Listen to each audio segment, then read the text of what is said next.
At 90 years old, most people today are preparing for the end.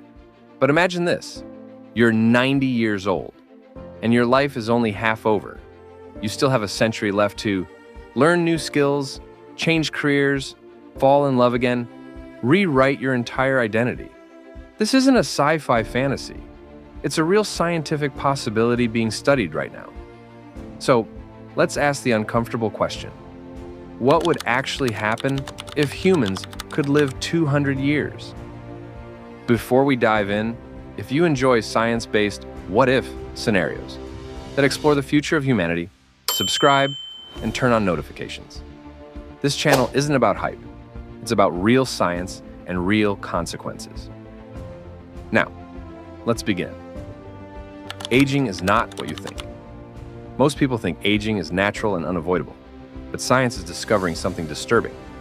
Aging is a process, not a rule. We age because DNA slowly breaks down, cells stop dividing properly, zombie cells accumulate, stem cells lose repairability, chronic inflammation damages organs. Here's the shocking part. None of these are designed to kill us. They're side effects of biology, and scientists are already removing senescent cells, resetting biological age in animals, repairing DNA damage, extending lifespans by up to 100% in lab organisms. This doesn't mean immortality, but it does mean this. A 200-year human lifespan is scientifically plausible. You wouldn't be old for 140 years. Let's clear up the biggest myth. Living longer does not mean being old longer. If aging slows down, the timeline changes. 0 to 30. Growth and development, 30 to 90. Physical and mental prime, 90 to 150. Gradual aging, still independent, 150 to 200. Old age as we know it today.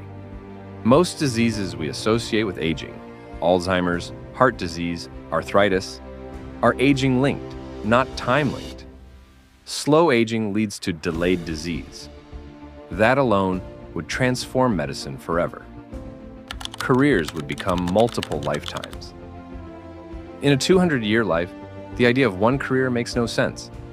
Instead of study to work to retire, life might look like learn for 20 years, work for 40, restart completely, repeat 3 or 4 times.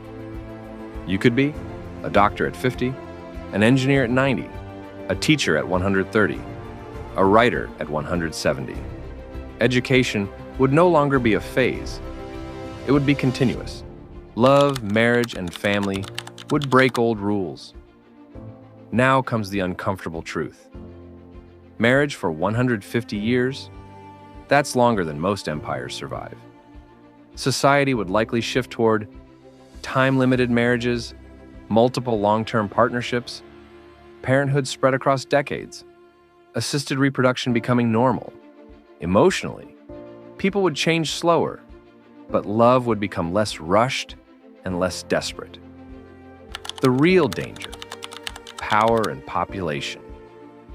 This is where the future gets risky.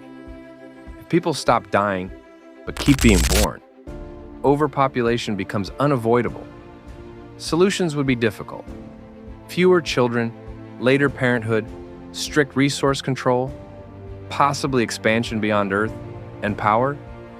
If humans lived 200 years, politicians could rule for a century. Billionaires could accumulate wealth for lifetimes. Inequality could become permanent. Longevity without ethics could create a frozen society. Would life lose meaning? Many people say, if life is too long, it becomes meaningless. But history suggests the opposite. Short lives create urgency. Long lives create responsibility. A 200-year life would reduce impulsive choices, encourage long-term thinking, make war and destruction harder to justify, force humanity to think in centuries. But yes, boredom, burnout, and existential fatigue would be real challenges. Mental health would matter more than ever. The technology to extend life is coming, slowly, quietly, inevitably. The real question isn't, can humans live 200 years? It's, what kind of humans will we become if we do? If you found this thought-provoking, like the video, subscribe, and share it with someone who enjoys deep questions about the future. Because the future isn't waiting. It's being built right now.